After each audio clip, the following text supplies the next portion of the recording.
وننزل من القرآن ما هو شفاء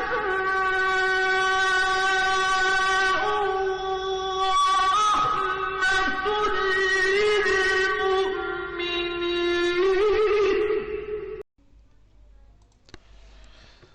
अस्सलामु अलैकुम वरहमतुल्लाहि वबरकातुह।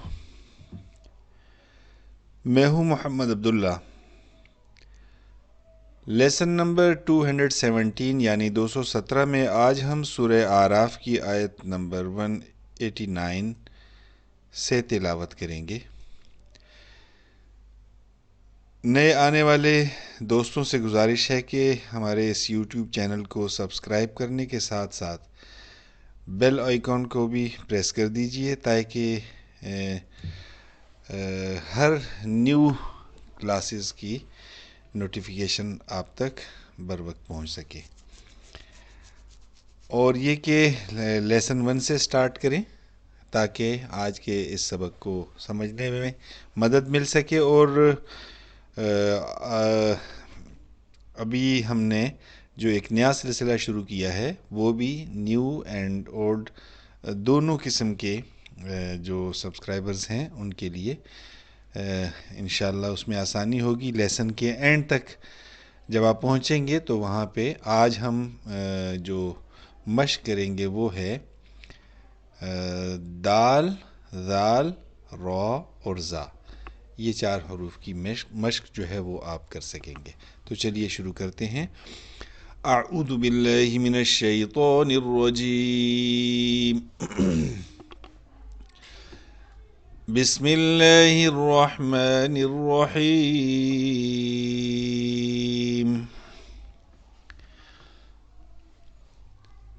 हुवल्लज़ी खलक़कुम मिन नफ्सिन वाहिदतिन वजअल मिनहा ज़ौजहा लियस्कुन इलैहा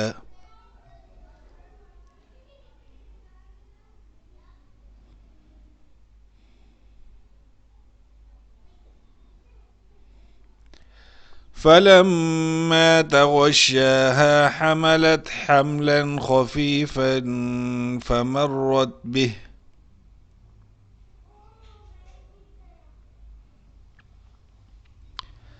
فلما أثقلت دعوا الله ربهما لئن آتيتنا صالحا لنكونن من الشاكرين.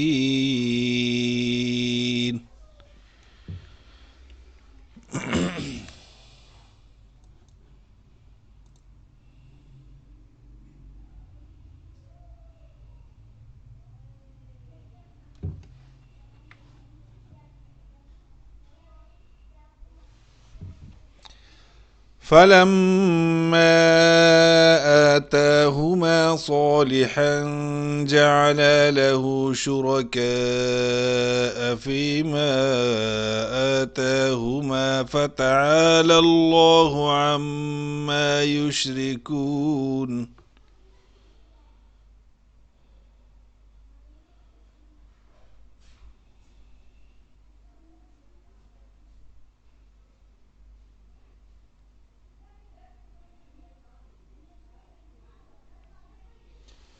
أيشركون ما لا يخلق شيئا وهم يخلقون.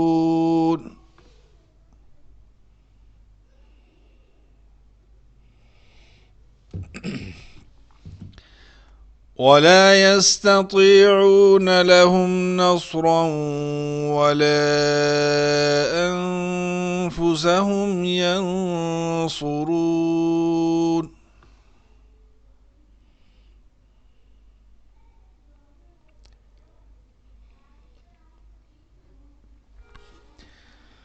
وإن تدعوهم إلى الهدى لا يتبعوكم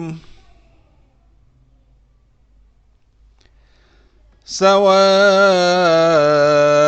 عليكم أدعوتموهم أم أنتم صامتون.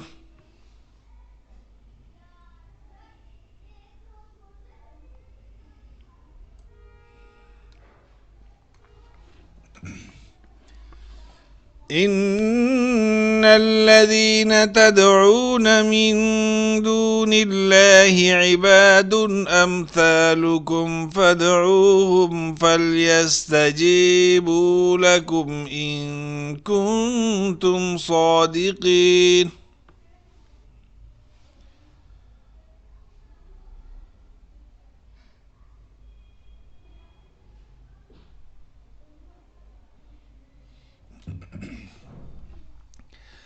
ألهم أرجل يمشون بها أم لهم أيد يبطشون بها أم لهم أعين يبصرون بها أم لهم آذان يسمعون بها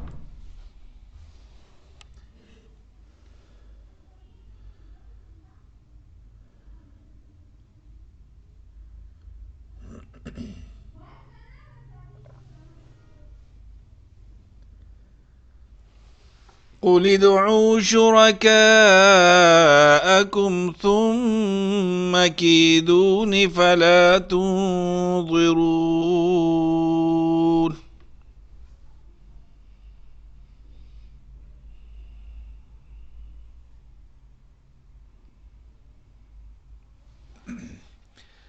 إن وليي الله الذي نزل الكتاب وهو يتولى الصالحين.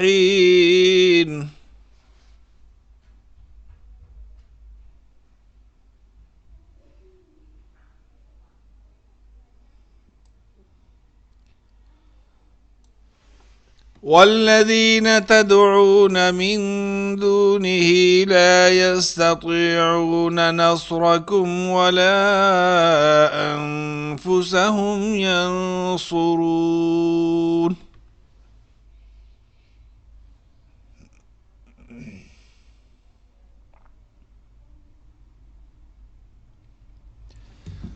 وإن تدعوهم إلى الهدى لا يسمعوا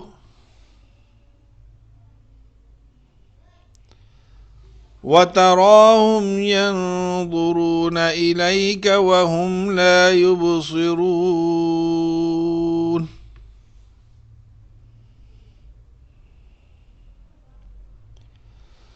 خذ العفو وأمر بالعرف وأعرض عن الجاهلين.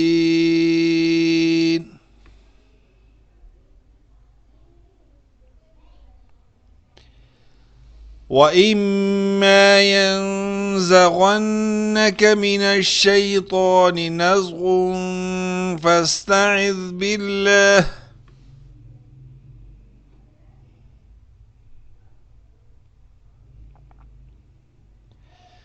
إنه سميع عليم.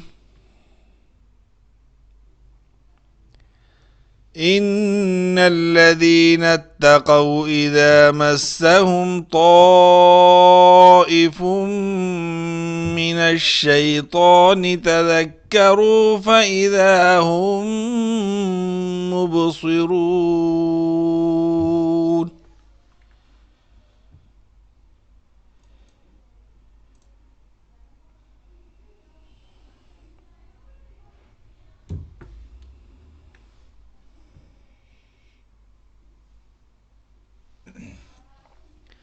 وإخوانهم يمدونهم في الغي ثم لا يقصرون.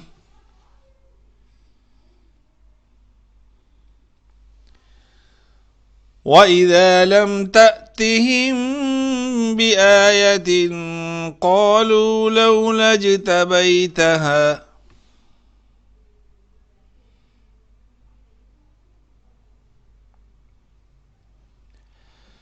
قل إنما أتبع ما يوحى إلي من ربي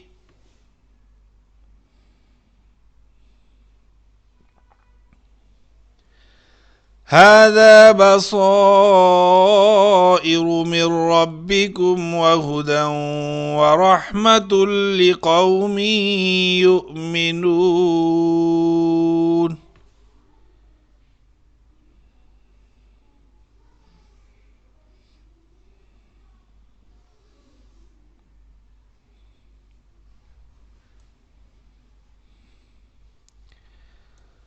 وَإِذَا قُرِئَ الْقُرْآنُ فَاسْتَمِعُوا لَهُ وَأَنصِتُوا لَعَلَّكُمْ تُرْحَمُونَ.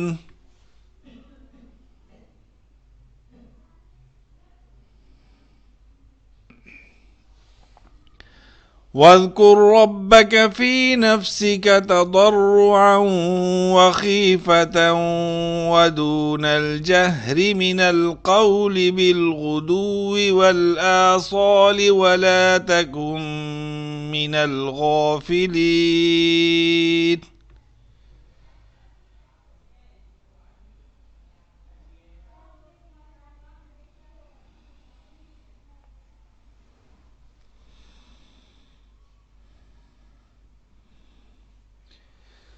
ودون الجهر من القول بالغدو والآصال ولا تكن من الغافلين.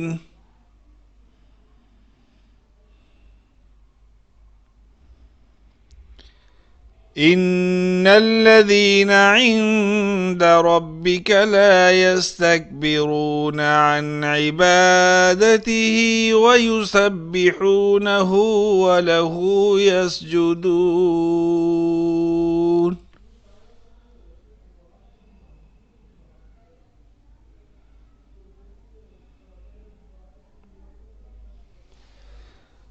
صدق اللہ العظیم. الحمدللہ. آج سورہ اعراف مکمل ہوئی اور اس کے ساتھ ہی لاسٹ آیت جو آپ دیکھ رہے ہیں آیت سجدہ ہے. یہ قرآن کریم کا پہلا سجدہ. آج ہم نے یہ آیت سجدہ پڑھی اور اس کا یقیناً آپ کے علم میں ہوگا کہ سجدہ جو ہے آیت سجدہ پڑھنے والے پہ اور جو اگر کوئی پاس بیٹھ کے سن رہا ہو دونوں پہ سجدہ واجب ہو جاتا ہے. اگر آپ اکیلے میں بیٹھ کے پڑھ رہے ہیں تو پھر صرف آپ پہ ہی سجدہ کرنا واجب ہو جاتا ہے. سجدے کا سمپل طریقہ جو ہے وہ میں پہلے بھی بتا چکا ہوں لیکن ابھی پھر بتا دیتا ہوں کہ بعض لوگ جو ہے کھڑے ہو کر باقاعدہ ہاتھ اٹھا کر جاتے ہیں اور نماز کے طرز پر جو ہے باقاعدہ پھر اس پہ اینڈ میں سلام بھی پھیرتے ہیں. تو یہ ایسا کچھ بھی نہیں ہے. سمپل جو ہے بس وضو ہونا چاہیے آپ کا. اور ظاہر ہے جب آپ قرآن پڑھ رہے ہوتے ہیں تو باوضو ہی ہوتے ہیں تو اسی وقت اس کا بیسٹ جو ٹائم ہے وہ وہی ہوتا ہے کہ آلریڈی آپ وضو میں ہوتے ہیں تو قرآن کریم کو تھوڑی دیر کے لیے سائڈ پہ رکھ کے جا نماز پہ روبہ قبلہ کھڑے ہو کر اللہ اکبر کہہ کے بنا ہاتھ اٹھائے آپ سجدے میں چلے جائیے اور 3 دفعہ یا 5 دفعہ سبحان ربی الاعلیٰ کہہ کر آپ اللہ اکبر کہہ کے اٹھ جائیے اور بس آپ کا سجدہ ہو گیا. تو یہ ایک ہے. اور دوسرا یہ کہ ابھی اینڈ میں جو ہے وہ حروف کی مشق ہے. دال دال اور دال روزہ. دال دال ذال ذال ذال راء راء راء زاي زاي زاي